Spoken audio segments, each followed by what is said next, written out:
Saya nama Armaya Putra dari Ketua Kelompok Petani Penggiat Porang Nusantara, kemudian juga Ketua Koperasi Bekisa bersama Kita Bisa di Kelurahan Sidoarjo Barat, Kecamatan Tua Medani, Kota Pekanbaru. Secara bertahap belajar di YouTube, kemudian kita terapkan, kita aplikasikan di lahan, kemudian apa-apa saja yang kendala-kendala yang kita temukan sampai porang itu mulai kita pupukkan, kita masukkan ke dalam tanah, kemudian dia tumbuh dengan baik, kemudian dia berbuah yang namakan bulbil itu, orang katakan di sini katak. Sudah itu mendekati umur 5-6 bulan porang ini mulai dorman seperti yang dikatakan di YouTube itu. Kalau sudah mulai dorman, itulah masanya umbi porang itu mulai menghasilkan umbi, porang itu mulai menghasilkan umbi. Nah, dari situlah saya belajar selama 4 tahun ini. Akhirnya alhamdulillah kita dianggap sebagai salah satu suhu di porang di Pekanbaru ini.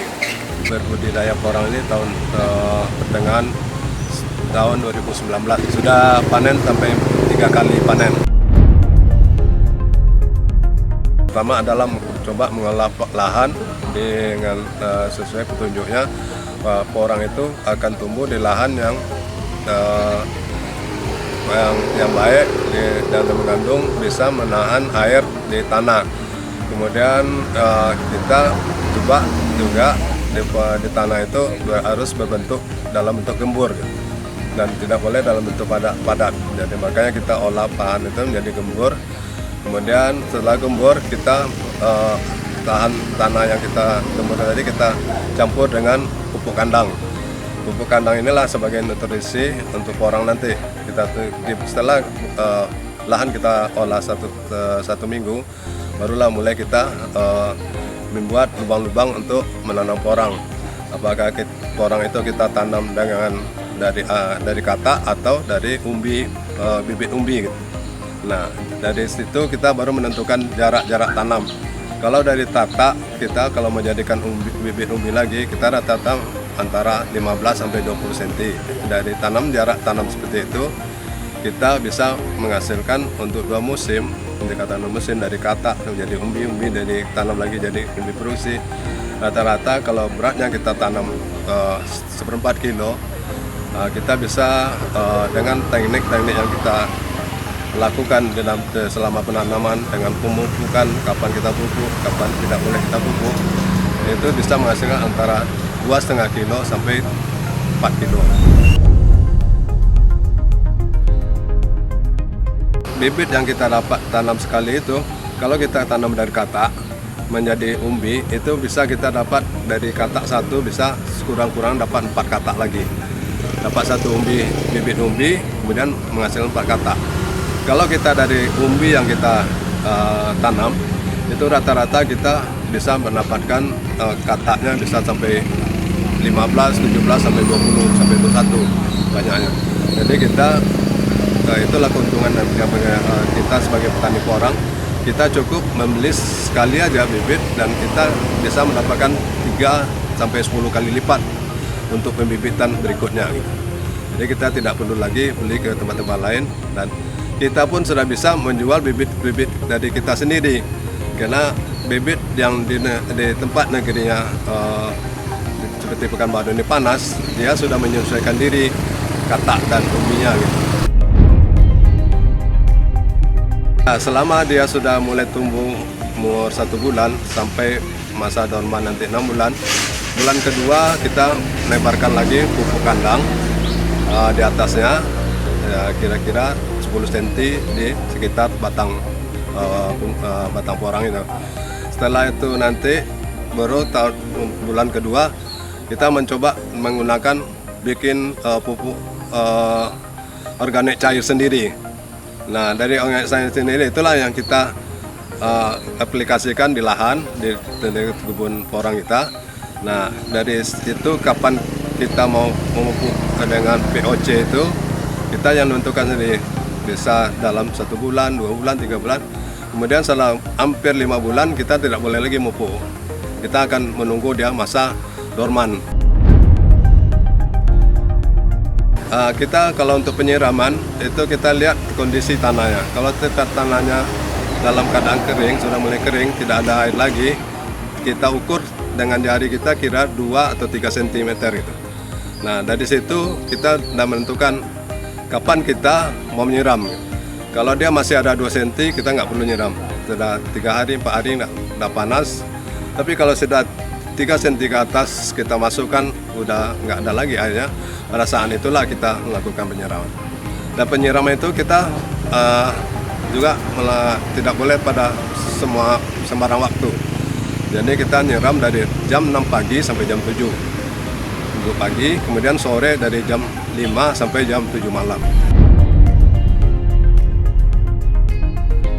Semua tanaman pasti punya penyakit. Nah, yang kita temuin di porang ini adalah ada serangan dari ulat. Nah, ulat itu kadang-kadang dia pada musimnya muncul dan menyerang porang, tapi itu agak jarang. Yang banyak itu adalah mengenai kutu putih itu.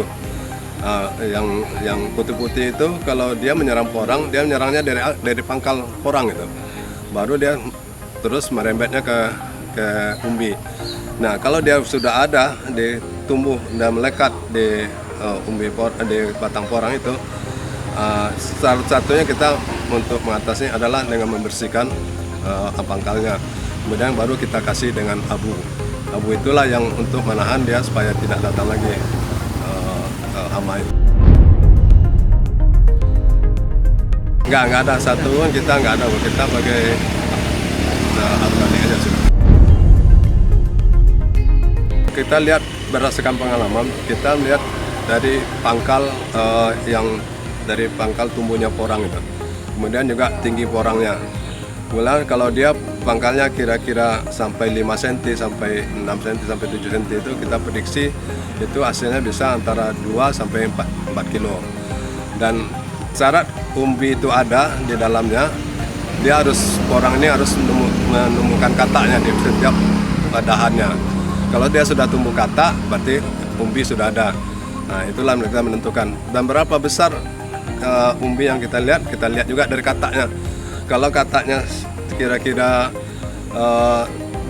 diameternya 2 cm, 2,5 cm, itu perkiraan sudah di atas 2 kilo. Dari umurnya 6 bulan sampai 7 bulan itu, Bu, dia secara otomatis dia akan mati sendiri. Walaupun dia akan tumbuh tunas kedua, ketiga, dia 6 bulan, 7 bulan itu pasti mati. Dia akan yang tumbuh yang pertama, yang kedua, ketiga menyusul itu kalau tidak menghasilkan daun, dia ikut mati juga gitu. Jadi dia porang ini pasti mati di umur 6-7 bulan gitu. Dia tidak akan hidup lagi setelah itu.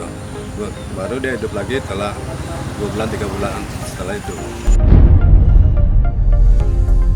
Kedepannya kita mengharapkan kerjasama dengan pabrik dan dukungan kita juga dari petani mensupport untuk produksinya pabrik.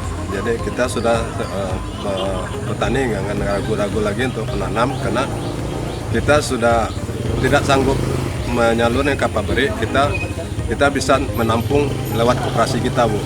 Koperasi kita inilah yang akan menyalurkannya ke pabrik, karena kita sudah bikin MOU dengan pabrik. Kita dikasih kontrak sama 1 tahun, sama 2 tahun itu 1000 ton gitu. Jadi selama proses itu masih kita penuhi, kumpul dari mana-mana, kita bisa untuk supply-nya ke pabrik gitu. Kita sekarang punya anggota lebih kurang yang aktif itu 150 orang, dengan punya lahan mulai dari luas 50 meter sampai 100 meter sampai 1 hektar sampai 2 hektar gitu kan. Nah, rata-rata kemarin kita dari tanaman yang ada petani yang sudah nanam 3 tahun, 2 tahun, cuma 10 umbi yang ditanam, rata-rata kita bisa dapat antara 300 kilo sampai 400 kilo. Nah, itu yang kita kumpulkan. Petani kalau kecil-kecil pabrik nggak mau terima, jadi pabrik hanya terima tonan ke atas. Nah, itulah fungsi kita jadi koperasi yang menampung di sini. Kecil kita kalau perlu kita jemput ke tempatnya, di mana tempatnya. Kalau petani nggak sanggup kita datangi.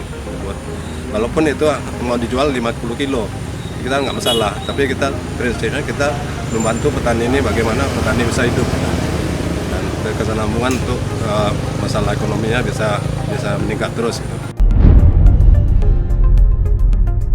Selama kita menunggu setelah tahun itu, kita selalu mengadakan edukasi dengan teman-teman yang mungkin ada yang gagal, ada yang tidak maksimal. Kita kumpulkan setiap berapa hari sekali kita mengadakan pertemuan-pertemuan. Kemudian setelah ilmu yang kita dapat, kita juga memberi edukasi kepada masyarakat yang ingin menanam porang. Nah, kita sudah mulai dari Rumbai, Kecamatan Rumbai Bukit, Rumbai Barat, Rumbai Timur, dan Rumbai Pesisir dan Rumbai. Nah, kita sudah menyalurkan membina 400 orang ibu-ibu rumah tangga yang dinamakan dan kelompok tani wanita KWT namanya, kelompok wanita tani. Dan kita